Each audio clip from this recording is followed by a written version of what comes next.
కనిపిస్తున్నా అనరా నేను రెగ్యులర్ రెగ్యులర్ ఎగ్జామ్ కు ప్రిపేర్ అనుకోతున్నారా అన్న నువ్వు రెగ్యులర్ ఎగ్జామ్ లాస్ట్ లెక్క లేవే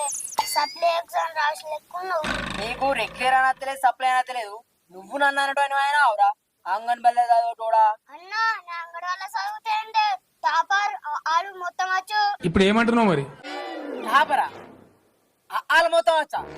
ఓర్ని నీ చదువుకు నా చదువుకి ఏమైనా సంబంధం ఉందారా నీకు నాకేమైనా పోలుకుందారా లేదన్నా నేను తెల్ల ఉన్నా నువ్వు కర్రే ఉన్నావు మాటలకేం తక్కువలేదు కానీ ఎటు పోతున్నావు అన్న నేనానే ఇంటికాడ అవగలు దోస్తులు లేరు అందరు పడికే వేరు ఊరు విన వాడి తిరగబోతున్నా ఏంది తిరగబోతున్నావా ఓరు వారి చదువుకున్న టైంలో చదువుకోవాలి తిరిగే టైంలో తిరగాలరా నువ్వు ఏజ్లో తిరిగినా అనుకో పెద్ద కూడా గిట్నే తిరుగుతావు కానీ అప్పుడు నీ ముందర బర్రెలు ఉంటాయిరా అంది అమ్మ కూడా బర్రెలు ఉంటాయి అట్లయితే నేను పడిపోతా అట్లా మరి